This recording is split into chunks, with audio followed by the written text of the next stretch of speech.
우리 다 같이 한 번 더 기도하겠습니다. 하나님 감사합니다. 오늘도 주님 앞에 나와 예배하며 주님의 말씀을 듣고자 합니다. 부족한 종을 세워주셨사오니 성령 하나님 인도해 주시고 온전한 하나님의 말씀만 증거할 수 있도록 인도해 주옵소서. 또한 말씀으로 통해 깨닫는 대로 그 말씀 붙잡고 행동하는 그리스도인이 될 수 있도록 인도해 주시기를 간절히 바라옵고 원합니다. 이 모든 것 주님 앞에 의탁드리오며 예수님의 이름으로 기도하옵나이다. 아멘. 사랑하는 성도 여러분, 우리 이제 야고보서 오늘 3장을 같이 나누게 됩니다. 우리 1장에서는 시련, 시험, 유혹에 대한 말씀을 우리가 믿는 사람으로서 어떻게 이겨나갈 수 있는가, 또 이 믿음을 가지고 이것을 어떻게 행동으로 잘 옮겨 이것을 승리로 믿음의 생활에 적용할 수 있는지에 대해서 말씀을 나눴고, 2장에서는 이 차별에 대한 얘기들을 우리가 같이 나누었습니다. 차별, 교회 속에서조차도 알게 모르게 있는 모든 차별들을 믿음의 사람들이 이 믿음을 가지고 어떻게 올바르게 행동할 것인가에 대한 말씀들을 우리가 같이 나누었습니다.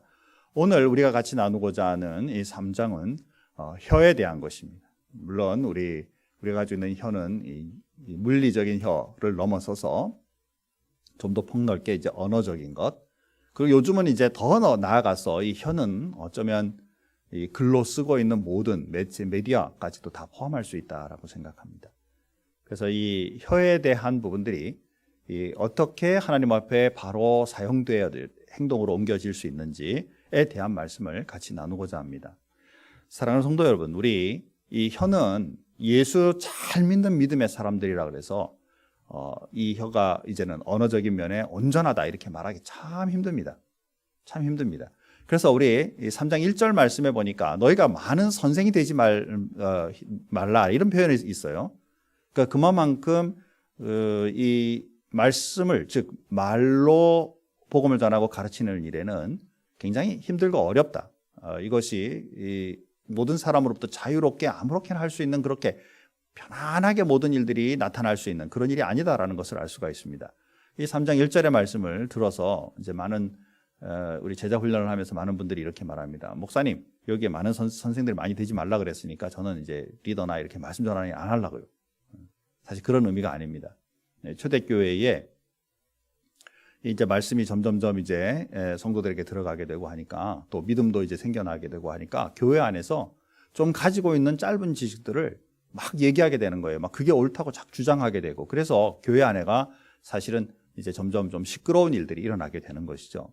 이게 짧은 지식과 그리고 이제 말로 사람들의 자기의 표현을 일으키면서, 야고보가 그것을 보고 있으면서 이것이 아무렇게나 짧은 지식으로 많은 일들을 가르치려고 하는 일에 힘쓰지 마라라는 의미로 된 것이지, 말씀을 붙잡고 가르치는 일을 아무나 해서는 안 되고 또 하지 마라, 이런 그 부정적인 의미가 아니라는 것을 우리가 알아야만 합니다. 특별히 이 말씀을 가지고 가르칠 때는 믿음과 그리고 그 행동이 같이 일어남으로써, 행위가 같이 일어남으로써 사람들에게 봐도 그러면 그 말씀 그렇게 하시는 분이 옳다, 또 그 말씀도 옳다라고 인정될 만큼 이 말의 사용은, 그리고 행동으로 옮기는 데는 어려움이 있기 때문에 조심하라, 이런 말씀으로 우리가 받을 수 있을 줄 믿습니다.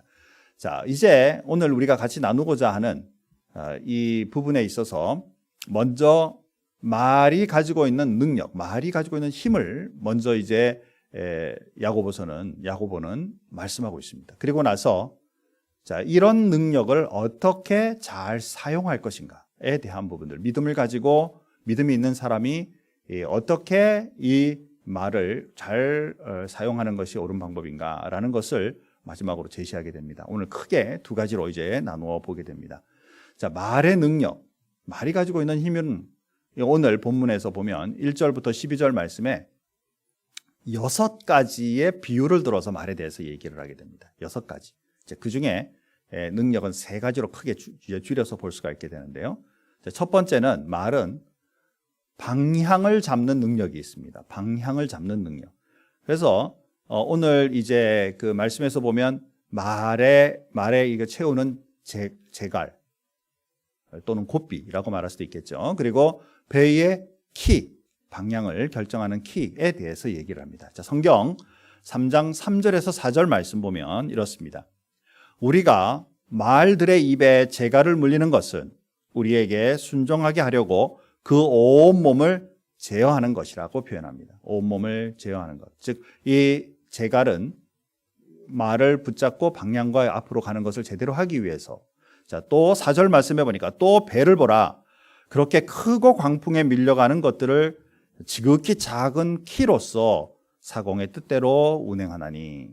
배에 큰 배들, 뭐 이렇게 노를 젓는 거는 노를 한쪽에 이렇게 저으면서 할 수가 있겠지만 작더라도 뒤에 밑에 물 밑으로 키가 한 손바닥보다 더 큰 조그만한 정도의 키가 그것을 움직이면서 배가 방향을 잡을 수가 있게 되겠죠. 당연히 큰 배들은 그 키가 굉장히 큽니다. 그래도 전체 크기에 비하면 100분의 1도 안 될 만큼 굉장히 작은 부분을 차지하죠.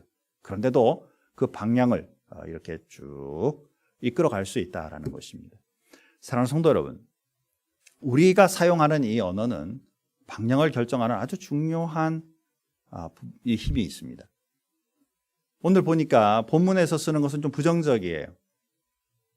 이것을 똑바로 사용하지 못하면 나쁜 방향으로 갈 수 있다, 이런 표현을 좀 하려고 야고보는 말씀하고 있지만 나쁜 방향으로도 갈 수 있고 좋은 방향으로도 갈 수 있는 힘이 있다라는 것입니다.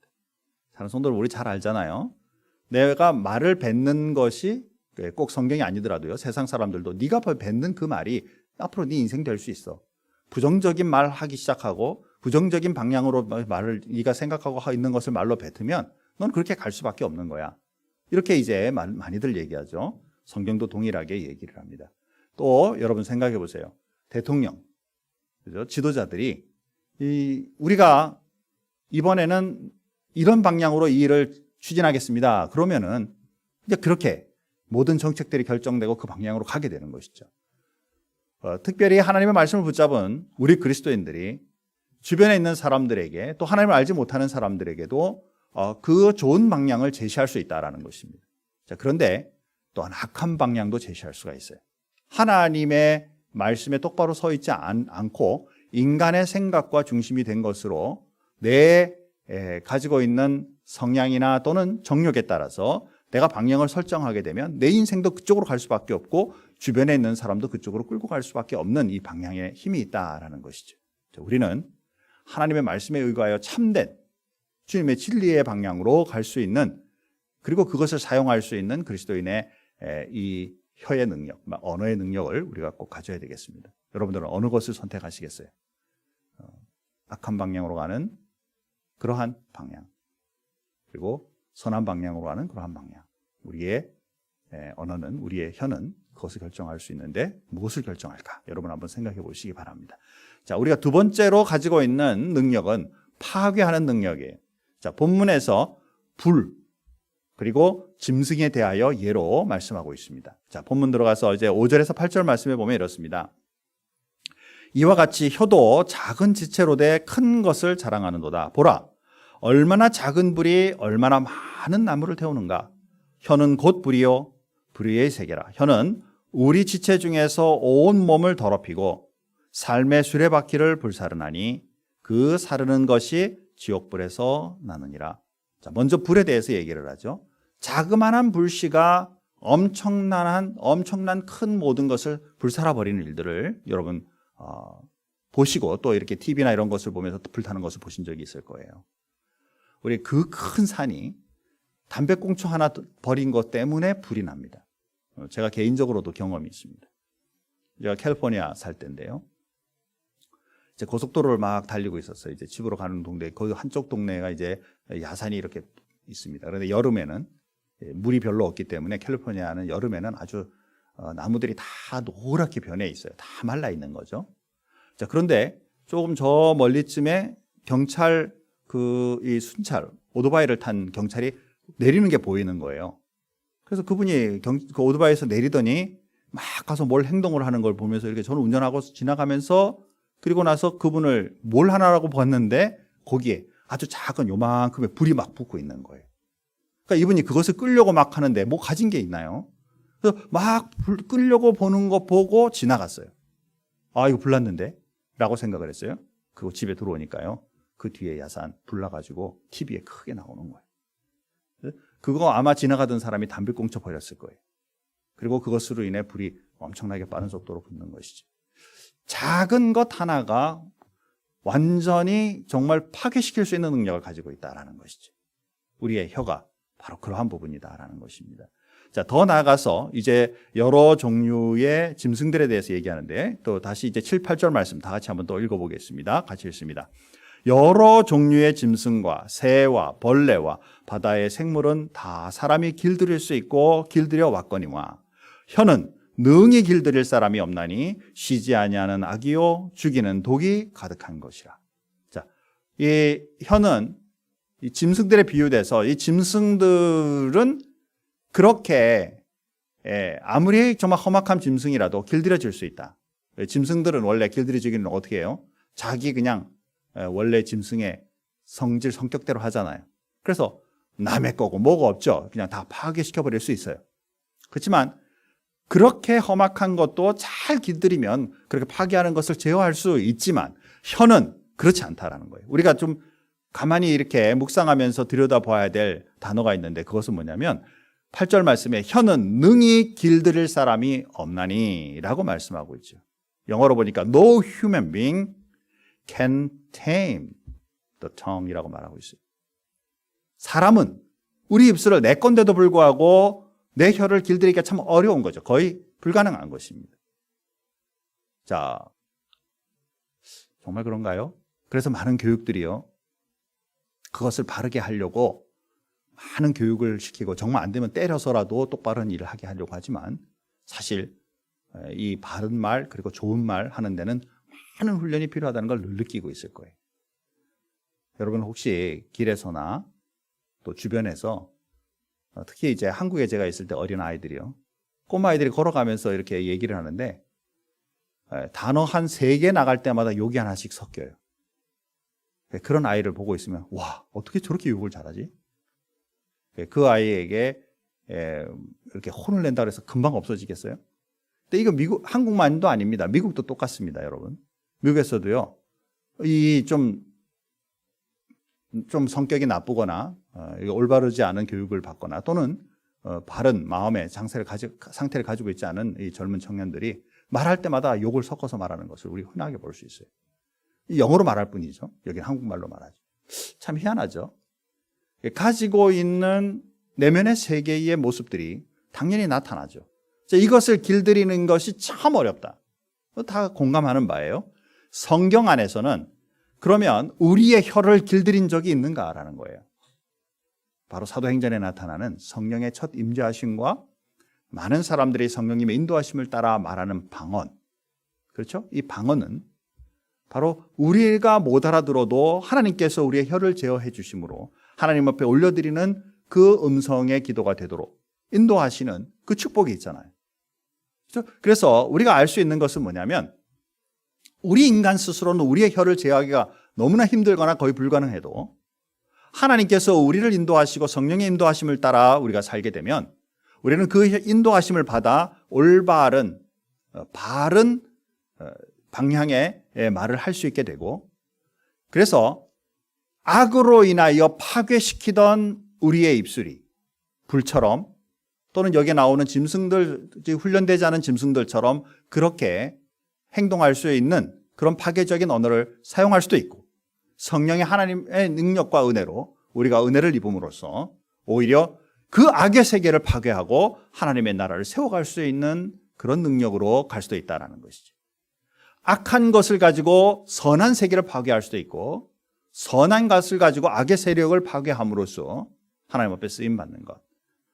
우리 잠언 말씀 12장 18절 말씀에 보니까 칼로 찌른같이 함부로 말하는 자가 있거니와 지혜로운 자의 혀는 양약과 같으니라.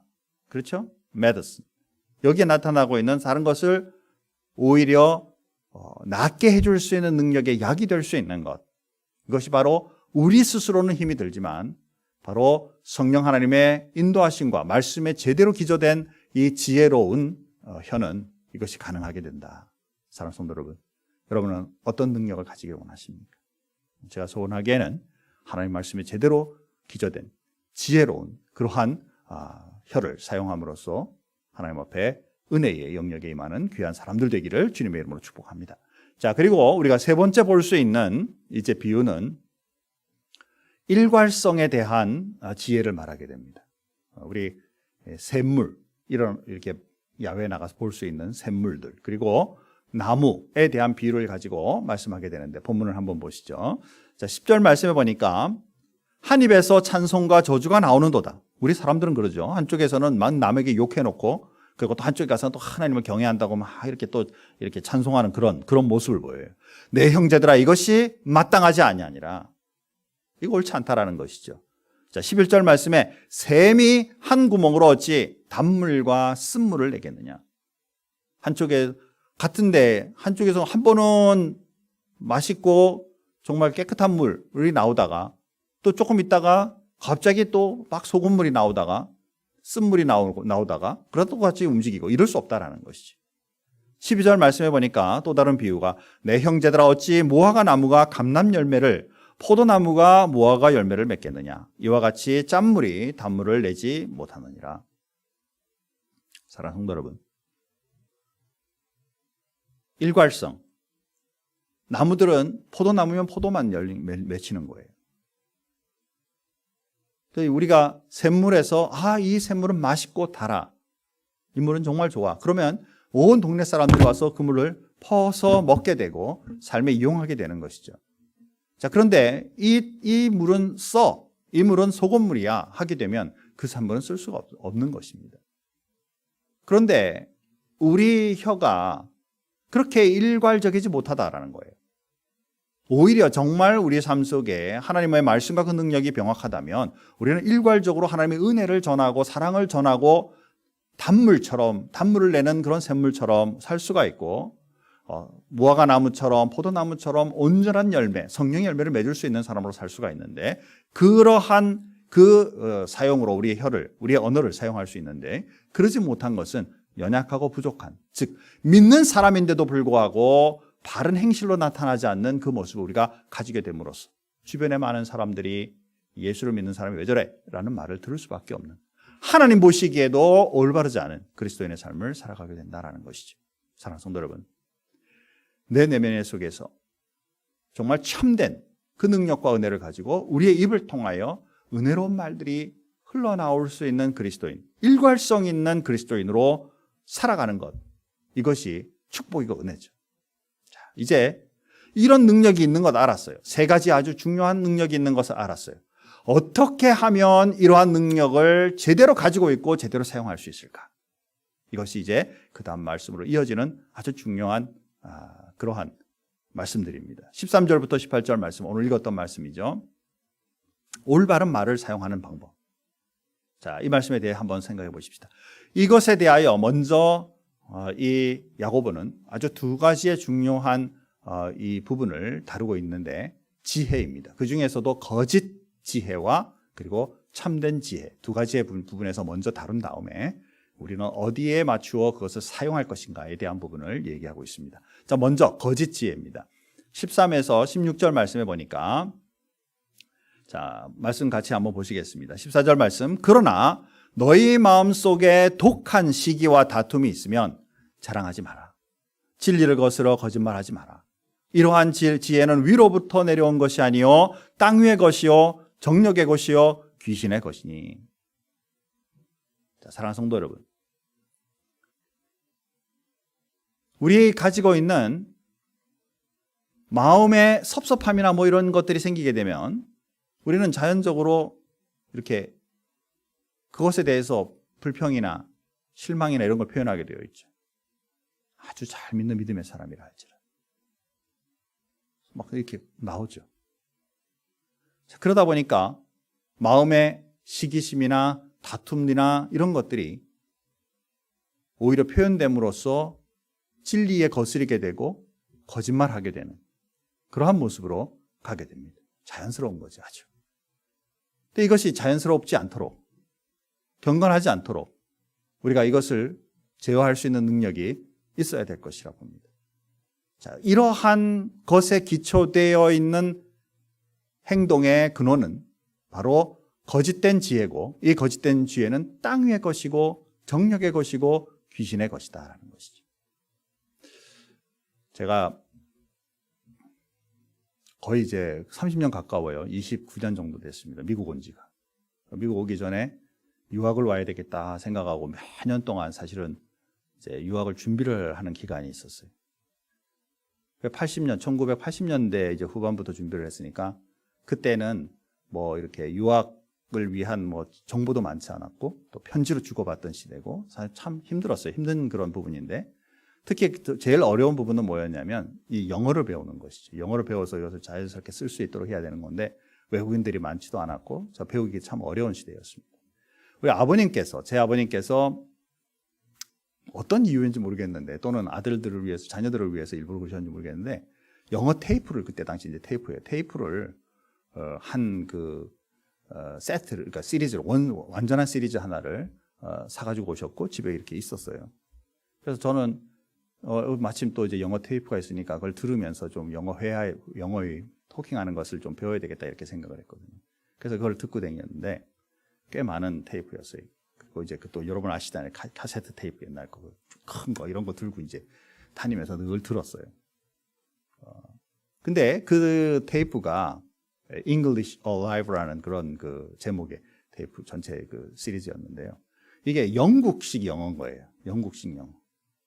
그래서 이 영국식 영어가 사실 나중에 미국에 와서 보니까 이 발음이 너무 좀 다르더라고요. 그래도 뭐 꽤 많이 도움이 됐다고 저는 생각합니다. 거기에 이제 이렇게 예제 샘플들이 나옵니다. 거기에 뭐가 나오느냐면 이런 게 나와요. 이제 영국 여인들 둘이서 대화를 합니다. 한 여인이 내 남편은 말이지 너무 좋아. 내 남편은 매일 우리 집에 있는 바깥에 있는 일들이나 이런 걸 다 도와줘. 그래서 네 잔디 깎고 이런 거 너무 잘하고 너무 잘해줘. 너무 좋아. 이렇게 이제 표현을 합니다. 그랬더니 한 여인이 이제 시기심이 난 거예요. 그래서 이제 뭐라 그러냐면 내 남편은 우리 집에 있는 집안일 너무 잘 도와줘. 모든 설거지도 다 하고 내가 해야 될 거 뭐 이런 거 다림질이고 뭐고 다 해줘. 그래서 나는 너무 좋아. 그랬더니 앞에 그 남편 자랑했던 여인이 갑자기 이렇게 묻는 거예요. 네 남편 영국 사람 맞아? 이제 이렇게 얘기를 하는 거예요. 처음에는 그게 무슨 말인지 몰랐어요. 몇 번을 듣다 보니까 영국 남자들은 별로 가정적이지 않은 거예요. 그런데 이 여인이 이제 앞에 있는 여인이 막 이렇게 시기심으로 얘기하니까 자기도 이제 뭐 이렇게 자랑한다고 한 건데 또 상대편이 또 그게 시기가 나니까 네 남편 영국 사람 맞냐? 이런 식으로 표현하는 거죠. 결국 대화가 뭐죠? 처음부터 끝까지 시기로 사실은 가는 것이죠. 세상 사람들이 가지고 있는 내면의 세계에 가지고 있는 시기심, 다툼에 대한 마음들은 사실 드러나는 것이 결과가 결국에는 다툼으로 드러나게 되고 온전하고 이렇게 사랑이고 서로 존중하는 것이 아닐 수밖에 없는 것이죠. 사랑하는 성도 여러분, 우리가 주시해야 될 단어들이 있는데 이러한 지혜는 땅 위의 것이요, 정욕의 것이요. 이 정욕은 나쁜 정욕만 생각하지 마세요. 영어 성경으로 이 언어로 보면 unspiritual, 경건하지 못한 것이 여기 다 포함되죠. 나 중심의 욕망들 다 포함하는 것이죠. 그리고 이것은 사단이 좋아하는 귀신의 것이다라는 거예요. 사랑하는 성도 여러분, 이 말씀들이 왜 중요하냐면요, 예수를 믿고 살고 내 마음속에 하나님의 사람, 믿음이 분명히 있어도 세상 속에서 아무렇지도 않고요, 세상 속에서는 죄도 되지 않고 보편적이고 모든 사람이 다 자기 중심으로도 생각하고 말하고 행동하니까 우리 그리스도인들도 거기에 익숙되어 그것이 지혜인 양 받아들여 같이 행동하면 이것이 하나님 보시기에 옳지 않은 것이다라는 것이죠. 잘못된 혀의 방법에 사용이 된다라는 것입니다. 사랑하는 성도 여러분, 요즘 여러분 잘 보세요. 사람들이 예수 믿으면 이렇게 됩니다. 당신 예수 안 믿으면 지옥 갑니다. 뭐 예를 들어서 이렇게 좀 세게 말하면 당신 나한테 그런 소리 하지 마라. 나 듣기 싫다. 나한테 그 말 나한테 행복하지 않다. 하지 마라. 라고 딱 얘기를 하죠. 그럼 우리는 얘기하지 못할 수밖에 없어요. 왜냐하면 사람들이 싫다니까. 자, 그렇다면 우리가 어떻게 복음을 전하죠? 지혜로움이 필요하죠.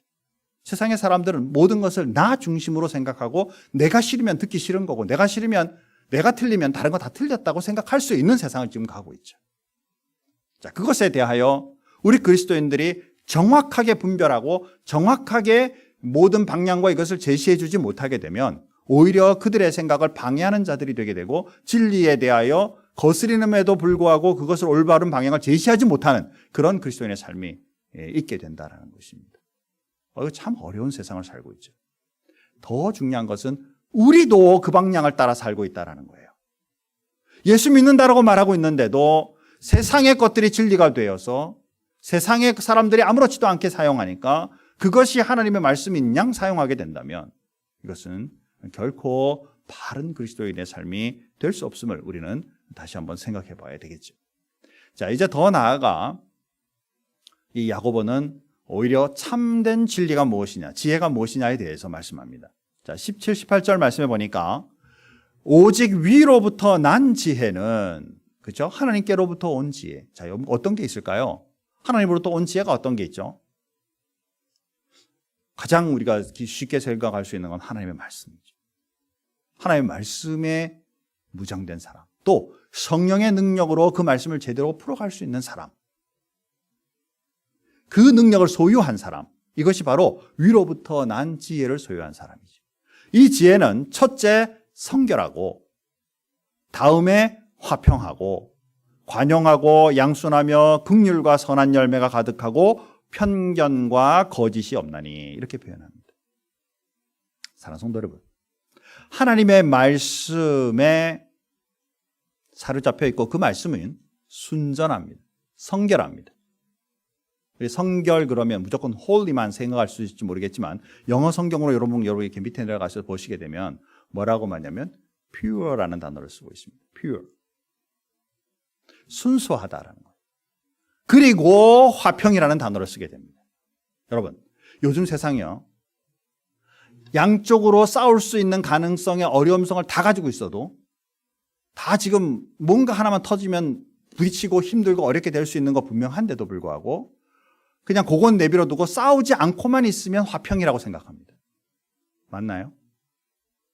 그래서 싸우지 않는 기간이 길어지면 길어질수록 우리는 평안한 세상, 화평의 세상을 살아간다, 이렇게 생각을 합니다. 맞습니까? 여기 아주 중요한 부분이 있는데, 성결, 즉 순수함이 먼저이고 화평이 가는 것입니다.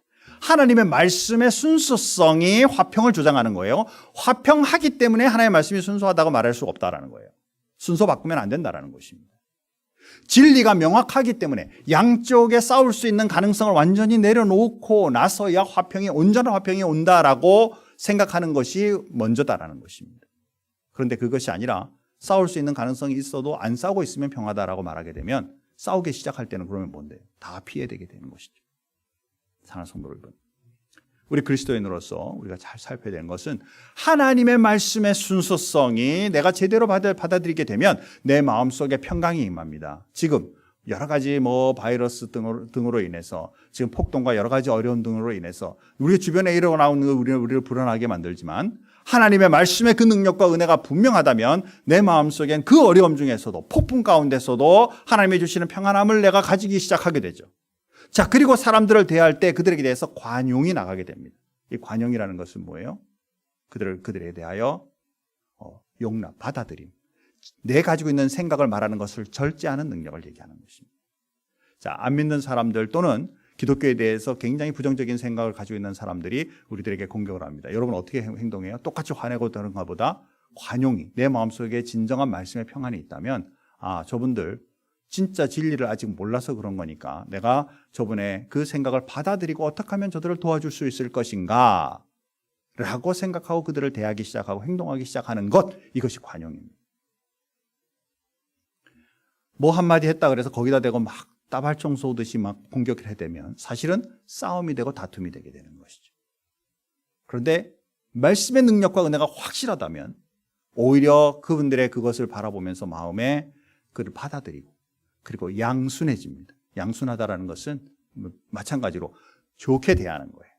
그리고 그들에 대해서 그럴 수 있다는 걸 인정하고 그것으로부터 벗어날 수 있도록 우리가 내 생각을 양도하여 이제 그들의 생각을 포용함과 동시에 참된 진리를 제시하는, 그래서 다툼이 아니라 내가 가지고 있는 게 옳으니 이건 믿지 않으면 죽어라고 생각하는 그런 강요가 아니라 양순함으로 그들을 대함으로 하나님 앞에 진리 앞으로 올 수 있도록 돕는 것. 그것이 그 다음 단어 긍휼과 동일하게 연결이 된다라는 것이죠. 자비심으로 나타나게 되고 그들의 마음, 그들의 삶에 처해 있는 상황과 여건들을 불쌍히 여기고 하나님 앞에 바르고 행복한 삶으로 도와줄 수 있도록 가지는 마음의 상태로 넘어가게 되고 그 열매를 맺게 되는 것이 선한 열매가 이어지게 된다라는 것입니다. 사랑하는 성도 여러분, 이것이 각자 따로 나누어서 그것을 우리가 생각하고 하나하나를 지켜가려고 하면 어렵지만 말씀에 근거되어 정확한 우리의 믿음을 가지고 바라보고 그 말씀 앞에 깊이 들어가게 되면 자연스럽게 하나님의 은혜로 일어나는, 성령의 인도하심으로 은혜로 나는 단계별의 우리의 행동과 그리고 나아감이 될 수 있다라는 것을 우리가 관찰할 수 있을 것입니다. 자, 이것을 통해서 편견, 이 편견이라는 말은 요동치다 또는 한 것을 어느 쪽으로 받아들이지 않고 한쪽에 치우치다 이런 뜻이에요. 그것도 어느 것이 진리인지 어느 것이 비진리인지를 바라보지 않고 한쪽만을 딱 쳐가지고 내 생각이 맞아. 내가 지금 겪고 있는 것이 올바른 거야. 내가 지금 당하고 있잖아. 이것이 당하고 있는 것이 사실이기 때문에 이 사실이 진리야 라고 생각하면서 내 마음을 꺾어버리면 바로 이 편견에 해당하게 되죠.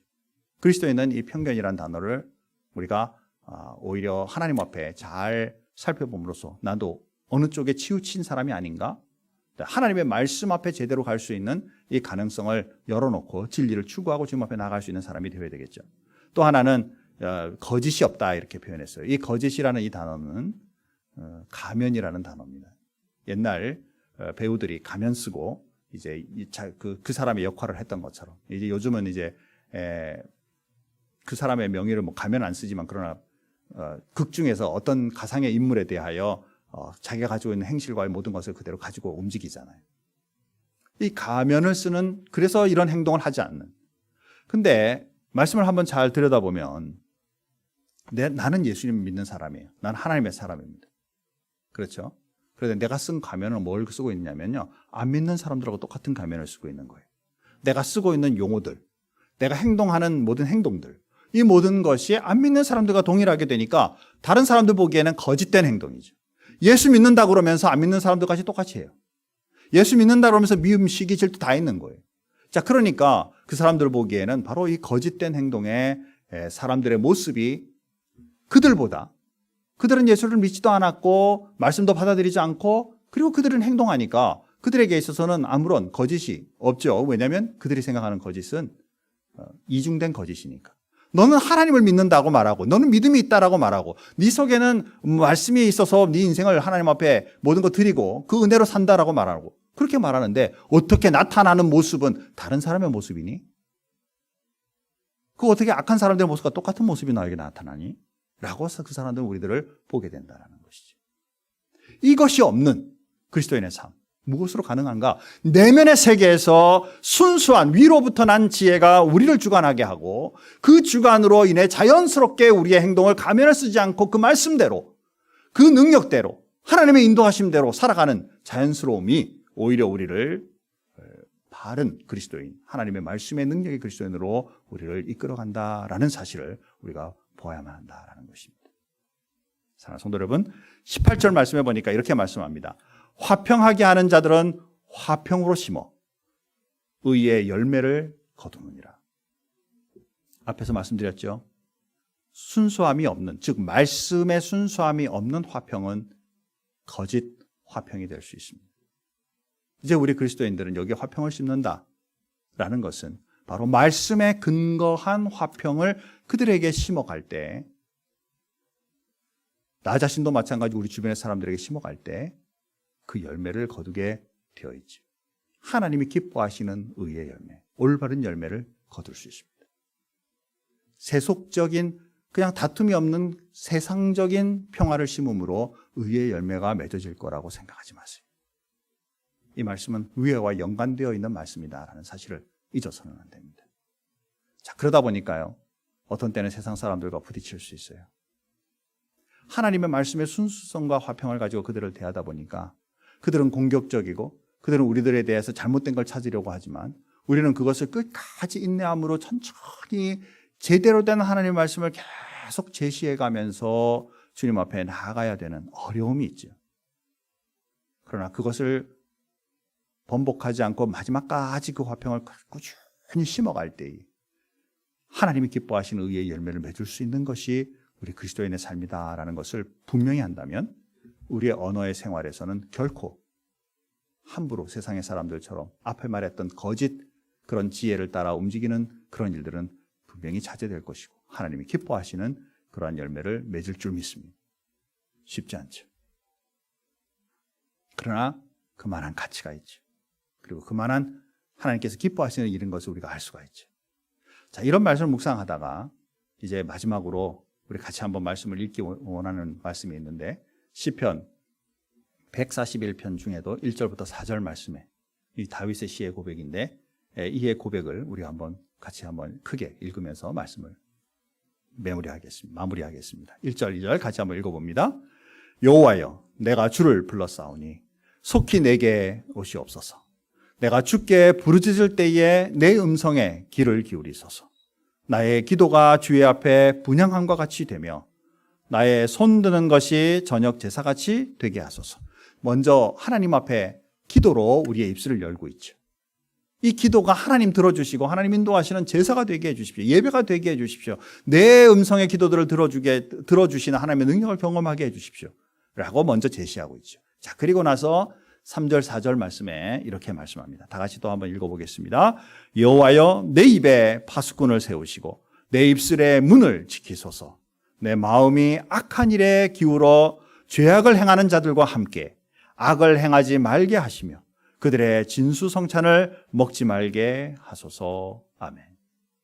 사랑하는 성도 여러분, 하나님과 나와의 관계의 올바른 기도의 생활과 주님과의 소통의 묵상의 생활이 깊이 이어지게 될 때 세상 속에 나아가 생활할 때도 주님께 요청할 수 있는 겁니다. 하나님, 내 스스로 자갈 매길 수 없는, 컨트롤할 수 없는 이 혀를 하나님 내 입술에 파수꾼을 세워주십시오. 누구죠? 말씀의 능력이죠. 누구지요? 성령의 인도하심이죠. 이것으로 인해 내 입술로 인해 범죄하는 일이 없게 해주십시오. 악한 일, 세상의 사람들은 세상적으로 생활하기 때문에 거기에 빠져들기 쉬우나 하나님 그들이 먹고 있는 진수성찬, 그들이 행동하고 있는 그것으로 인해 결과로 가지고 있는 그것이 좋아 보여서 그렇게 사는 생활에 멀어지는 그리스도인의 삶이 있도록 하나님 나를 인도해 주십시오 라고 다윗이 고백하고 있는 이 시가 저와 여러분의 삶 속에 늘 기도로 우리의 생활 속에 묵상되어지고 행동으로 이어지는 축복의 기도가 될 수 있기를 주님의 이름으로 축원합니다. 혀의 올바른 행동, 저와 여러분에게 다시 한번 깊이 묵상하며 말씀에 근거된 믿음의 바른 혀의 사용, 이번 한 주간도 그 말씀으로 승리하는 저와 여러분이 될 수 있기를 바랍니다. 다 같이 기도하시겠습니다. 하나님 감사합니다. 오늘도 하나님 말씀을 통하여서 믿는 우리 그리스도인의 삶에 이 언어의 사용에 대해서 우리가 생각해 봅니다. 누구도 자유로울 수 없습니다.